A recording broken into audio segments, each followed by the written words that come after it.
Assalamualaikum warahmatullahi wabarakatuh. Anak-anakku semoga tetap cerdas, cerah, dan ceria. Momen Ramadan kali ini Pak Edi akan menyampaikan satu buah kisah hikmah, satu buah kisah teladan, yaitu kisah Nabi Nuh alaihissalam. Semoga kalian puasanya tetap semangat ya. Pak Edi tidak sendiri, Pak Edi ditemani dengan siapa dia? Oh, siapa dia? 1, 2, 3.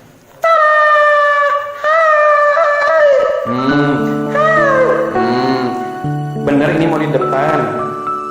Kakaknya nggak kelihatan. Iya masa.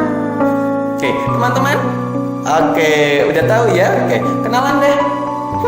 Malu. Kenalan. Malu. Kata siapa? Kata aku.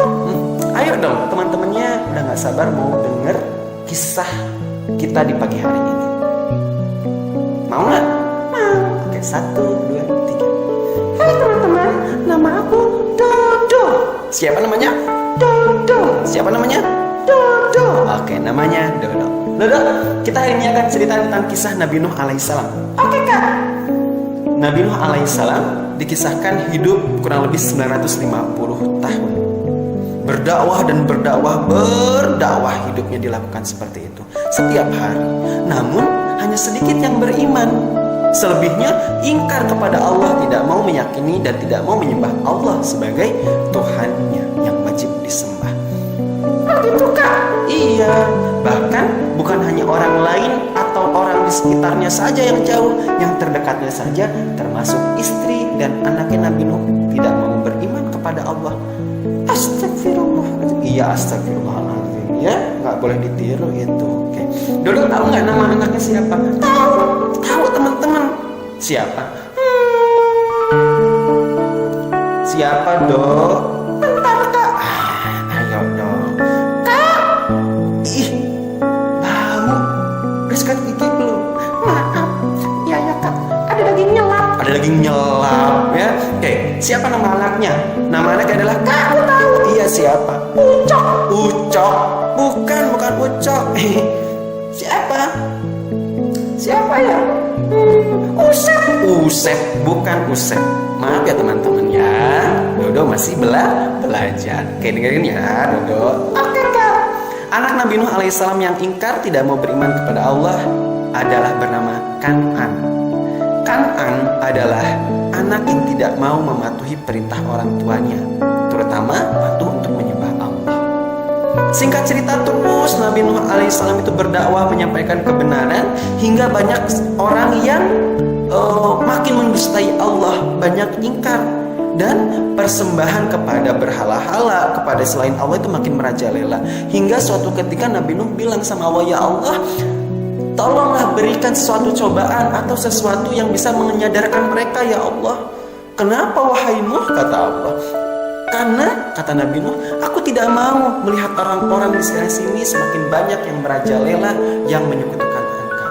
Maka kata Allah, maka wahai Nuh, buatlah perahu. Oh, buat perahu ya Allah? Ya, tanpa banyak bertanya, karena iman dan taatnya kepada Allah. Lantas suatu ketika langsunglah Nabi Nuh alaihissalam itu membuat perahu dari papan-papan kayu yang ada di sekitarnya. Terus seperti itu setiap hari dan dibantu oleh orang-orang yang beriman kepada Nabi dan kepada Allah. Mau dilanjutin nggak? Kamu terpesona dengan suara kakak? Hehe. Ngantuk. Oh, ngantuk. Kamu main dengerin dong. Mau dengerin atau bobo? Dengerin deh. Oke, udah kita lanjutin ya. Nah, ketika sedang membuat perahu-perahu itu, ya perahu untuk ditumpangi, karena menurut Allah, kata Allah, silakan nanti untuk kalian naiki wahai Nuh bersama kaum-kaum yang beriman, kata Allah. Nah, pada saat itu ketika sedang membuat perahu, nah Orang-orang yang ingkar itu melihat dari kejauhan. Lihatlah Nuh itu gila, sampai dibilangin gila dong. Oh gitu, iya sampai dibilangin gila. Kenapa dibilangin gila? Iya, mereka berpikir bahwasannya Nabi Nuh itu membuat perahu jauh dari perairan, jauh dari sungai. Gitu, iya. Gitu, iya. Mau dengerin lagi gak? Mau. Nah, terus dikatain gila. Wah, dia itu ya, katanya Nuh itu.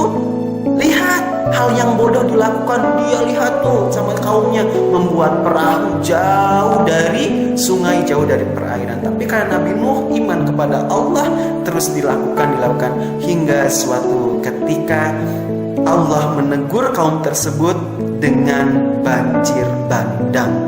Astagfirullah. Sedih dong. Sedih, belum selesai ceritanya Dodo, mau udah sedih aja ya. Oke teman-teman, kita lanjutin ya.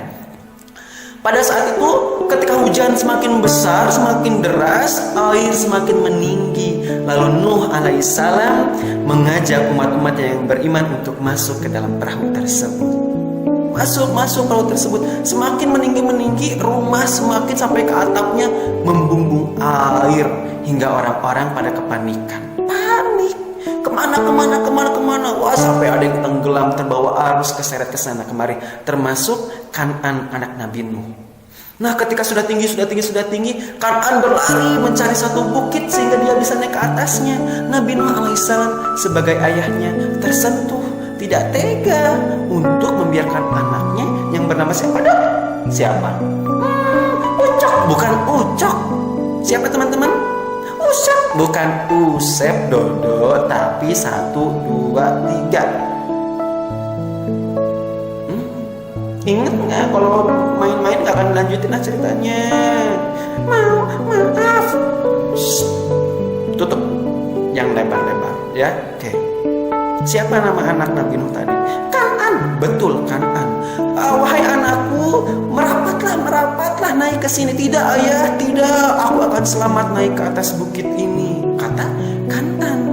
Tapi karena Kan'an tidak mau beriman kepada Allah dan tidak mau meyakini perintah ayahnya untuk menyembah Allah, maka terus menjauh dan naik ke atas bukit hingga terus saja si air meninggi dan Kan'an pun hanyut terbawa arus.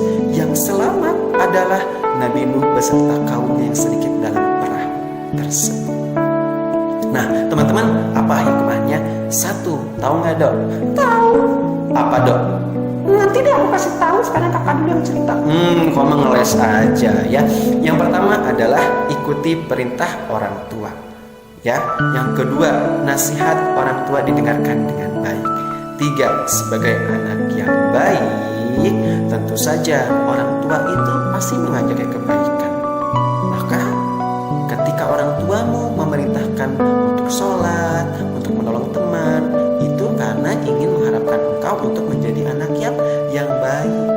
2, ketika orang tua bilang untuk menyembah Allah, sholat, ngaji, maka didengarkan. Kenapa? Karena itu adalah bentuk syukur kita kepada Allah. Segitu dulu ya hari ini kisahnya. Pak Didi dan Dodo pamit undur diri. Dadah. Assalamualaikum.